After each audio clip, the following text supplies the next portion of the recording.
Ladies and gentlemen, welcome back to the channel and welcome back to Black Ops Cold War. I'm sure by now you're tired of looking at Modern Warfare 2 beta footage. Not to mention, I only have so much usable beta footage out there. I've pretty much shown it all at this point. I have no idea how I'm going to stretch that out over the course of the next 3 weeks. But the focus of this video is not going to be Modern Warfare 2, but rather Black Ops 5. And yes, I'm going to be calling it Black Ops 5 because that's just how the naming goes. We had Black Ops, Black Ops 2, Black Ops 3, Black Ops 4, then Black Ops Cold War, which is apparently in the same universe, and then the next game presumably will be Black Ops 5. If you look at the naming of other gaming franchises out there, like Fallout, for example, New Vegas wasn't Fallout 4. It was just called Fallout New Vegas. Fallout 4 was its own game. You look at Borderlands. The pre-sequel was not Borderlands 3. Borderlands 3 was Borderlands 3. So I'm going to call Black Ops 5, for all intents and purposes, Black Ops 5, because we did learn a little bit about that game in the past, and here's basically everything we know about it so far. And I imagine over the course of the coming months, we're going to learn even more about the game, because you guys know how data mining works. All this information, in fact, is coming from data miners. We now know that Warzone Mobile is going to be a thing, and when Warzone Mobile was in alpha, it had references in its game files for all games, because Warzone Mobile is going to have shared progression with Modern Warfare 2, Warzone 2, and presumably Call of Duty games going forward, which is why in the Warzone Mobile alpha, there were loading screens for Treyarch's next game, which is nuts. And I'll put links down there in the description to these images. If they get taken down by Activision, that's what happens. I can't show them here in the video, but check out those images if you guys haven't already. I'm sure you can Google them as well. In some of those loading screens, we see the F-117 Nighthawk, which was first deployed in the 1980s, which was the setting of Black Ops Cold War, but it saw tons of use during the Gulf War in 1991. So this possibly means that Black Ops 5 is going to be a direct sequel to Black Ops Cold War, possibly continuing the Perseus story after the conclusion of the seasonal updates that we had during Black Ops Cold War. I think it would be a mistake for Treyarch to abandon all those characters, because what they're doing at Call of Duty right now makes a lot of sense, honestly. If you take the Modern Warfare series, right, and all those iconic characters, so Pripes, Ghost, Gaz, all those guys, right, and just forget about them and try to make new characters, that can work, but fans already love those characters, and we saw that with Modern Warfare 2019 when they rebooted the franchise, which is what this is. Then all those characters got to come back, do different things while still doing some similar things, and fans fell in love. The same thing was true in Black Ops Cold War. They even added new people, and those new characters were pretty damn good, but we still had Hudson, we still had Woods, right? We still had the iconic Black Ops characters there as well. And even as somebody who doesn't really give a shit about COD's storyline, I still enjoyed what story we had in Black Ops Cold War and how the story progressed throughout the seasons. That was pretty cool. Vanguard tried their best, but honestly, the Vanguard campaign was not all that good. If you really think about it, without spoiling, like the entire Vanguard campaign is like, I don't know, 20 minutes of actual like things happening in real time, and the rest were all just flashbacks and backstories and things.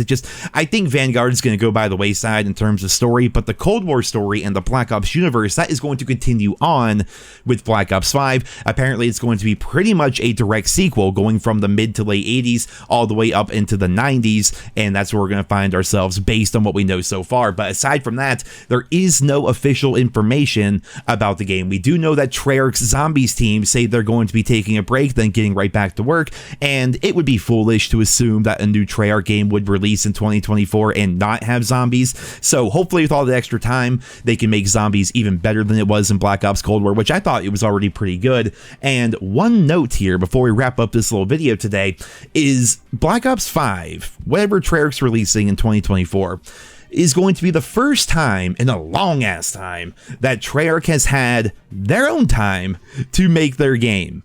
Right? A lot of people forget about this, but Black Ops Cold War was not initially going to be a Treyarch game. The story goes, it was going to be a Cold War title being co-developed by Sledgehammer Games and Raven Software, but there was a lot of internal fighting between the two studios. They couldn't work together on one unified vision.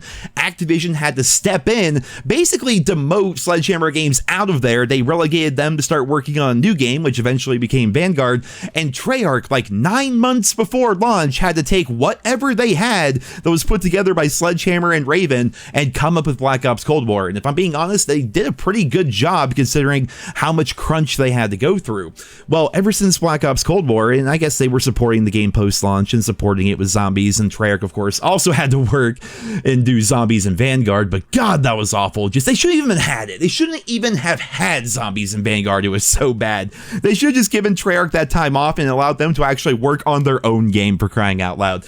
But this will be, in 2024, whenever Treyarch releases their game, Black Ops 5 we'll call it, this will be the first Treyarch game that's actually had time for the developers to actually develop the game.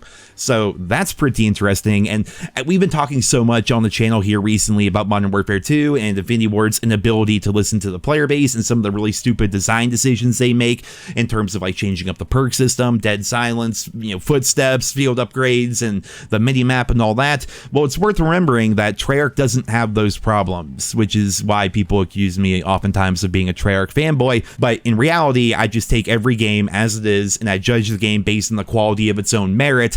And yes, I do find myself preferring Treyarch games because Treyarch, we're never sitting there like upset with Treyarch, like, Treyarch, where's dead silence at? Treyarch, you broke the minimap. Well, they kind of changed it in Black Ops 4, but it still functioned better than what we see in Modern Warfare 2. So Treyarch tends to make a more traditional old school COD, and myself and a lot of people enjoy that, and we'll have to see. I'll keep you guys posted as we learn more about Black Ops 5 or Black Ops Gulf War or whatever it's going to be called. And yeah, I'll keep you guys posted as more information develops. But for right now, that is everything we know so far about Treyarch's next game in 2024. I thought it'd be kind of a fun little video to kind of discuss that, rehash some of that information that maybe a lot of you guys didn't catch, or maybe some information you guys forgot about, because it's COD news, it's interesting, and right now we're in a barren wasteland of just waiting, basically, for Infinity Ward to finally say something about Modern Warfare 2, but apparently today was not that day, so lo and behold, we're talking about Black Ops 5. But guys, that's it for this video here today. I hope you enjoyed it. Leave your thoughts and feedback down there in the comments, and I hope you guys all